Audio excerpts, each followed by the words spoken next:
All right, hey everyone, welcome to the next episode of Partnerships in SaaS. I'm really excited today. I have the CEO and co-founder of Partner Portal here, Eddie, good friend of mine, and frankly, a thought leader in the industry. So welcome to the show, man. Thanks for having me. Good to set this up and chat. It's awesome. Yeah, it's my pleasure. Look, we've known each other for a little while here, and one of the things I like to do when I kick off the show is I love to ask this question of what does partnerships mean to you? And I get this really variety of responses, obviously. It's what makes it interesting. But you said something unique that I think is worth highlighting to kind of kick off today. And I want to do that first.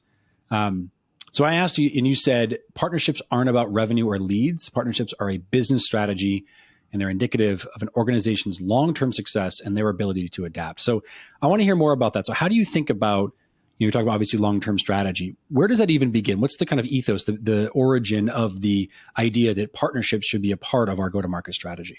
Yeah, so the definition and the way people have interpreted partnerships over the years has definitely changed. And so initially, historically, it's been very much about revenue and leads, kind of a what have you done for me lately type mentality. But now that you see a variety of different partner programs popping up with different functions and different reasons of the partnership, it's developing into something more of two businesses truly aligning with a goal in common. And so I would say it's much less about the revenue and leads, and it's more so about how are we going to go to market together and how does our strategy align, both short-term and long-term.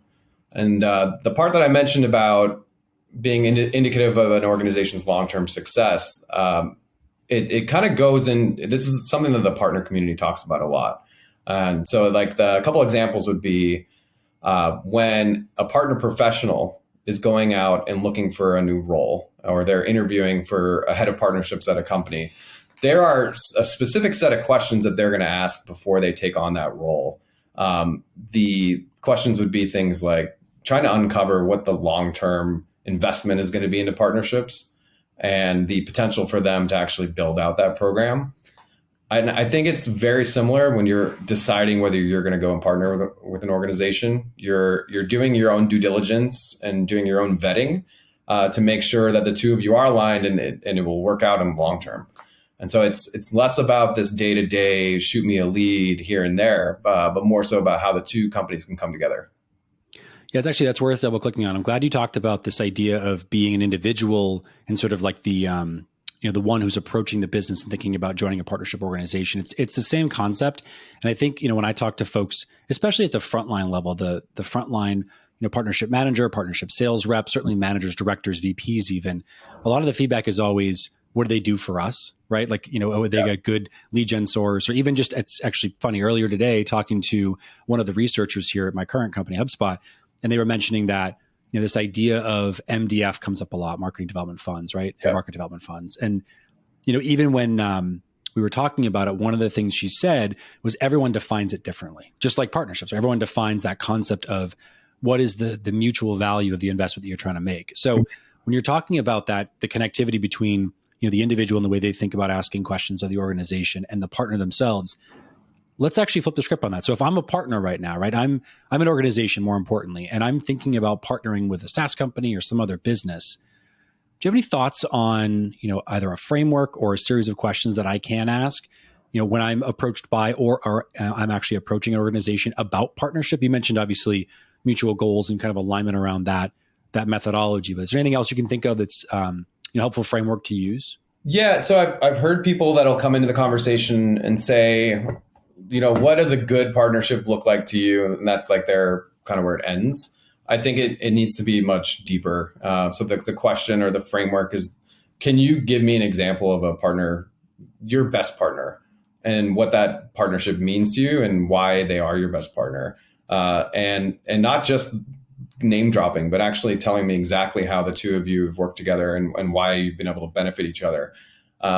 I think we, like on those kickoff calls with a new partner, everybody gets kind of tied up in their own like spiel about their company and their value add and why they should be co-selling and those things. But I really want to know, give me a case study of how this has worked for you in the past. And then also the shortcomings of that partnership too, so we can make sure we don't have any missteps.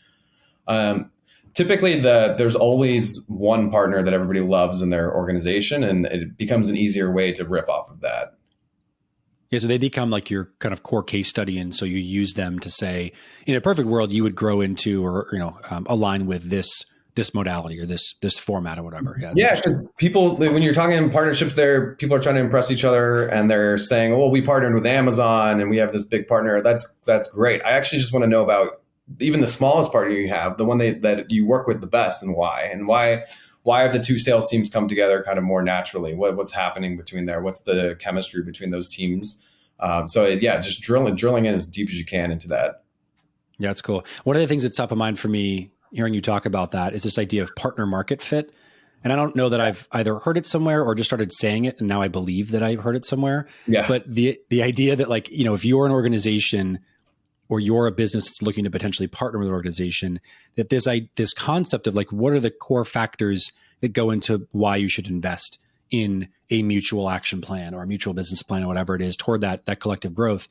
I think a lot about, perhaps because I talk to folks like you too often in this sense, but what is partner market fit and how would you define that? So I'm actually curious to hear your thoughts on that conceptually, right? So if I'm a partner leader at whatever called SMB or mid-sized business, and I'm trying to figure out what my partner market fit is. Do you have any thoughts on that? Yeah, so I put partner market fit kind of in the same category as like partner ICP. Like it's kind of just the table stakes, like top of the funnel stuff.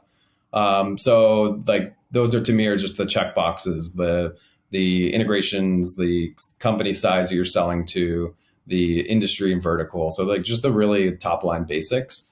I think where the good stuff comes in is the really good partner organizations are operating on the upper end of the hierarchy of the business. And so you've got the strongest partnerships are the ones that the C-suite is involved in. And the NDAs that were signed actually mean something. Like there's a roadmap being shared. There's additional information and insight that's going to drive that partnership outside of just the mutual ICP. And you can't do that with all your partners. So I guess we would have to kind of break down the tiers of partners that you would do that with. But for a tier one partnership, the C-suites should be connecting and going through the roadmap and even finding ways down the line that they're going to be able to intertwine and mix together. Yeah, like that. So there's a depth to it. That's what I'm hearing a lot of what you're saying. Yeah, like people have tried to do this. So like they try to do like a mass scale partner program where they'll use a tool that'll tell them what their partner fit is and then their partner ICP looks like. And like all of that's kind of like basic data points that you can figure out for the most part. But it's what comes additional after that, like the depth in addition to that. Yeah. Yeah, that's cool. We talk a lot about in partnerships, obviously, like the length of the relationship and the depth in which obviously both parties deliver value. So I know we've talked in the past about, how you can identify early on that a partnership's going to work, whether it be like, tech oriented, you're going to integrate together, or it's, mutual sales plan or whatever it is. I know you made comments about sort of the horizon of like somewhere around 16, 18-ish months as we sort of, see this idea of like, this is what's kind of the positive full impact outcome of the partnership. Mm-hmm. But if I go back to the beginning of that, like the very early stages, if I'm somebody who's building a partner program or I'm somebody who's established and I'm just looking to expand upon that, maybe scale something up, what are some of the opportunistic signs, some of the things that you're looking for in those first conversations that identify long-term value? So not just the short-term like quick win, but the long-term opportunity with a partner. Yeah. So back to what I said earlier, like who are they bringing to the meetings and who's actively involved in the conversation?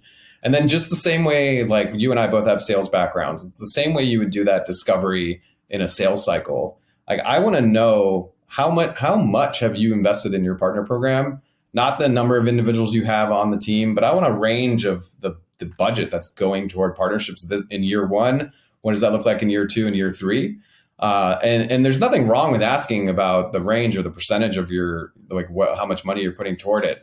But that to me is a pretty strong indicator. Cause some people will they'll talk the talk. They'll put a partner directory on their site. They'll have the like partner portals. And then they'll have a couple dozen partners or whatever it is. But if they're not investing actively outside of just hiring, but truly using it as a piece of their strategy, that's what I want to know.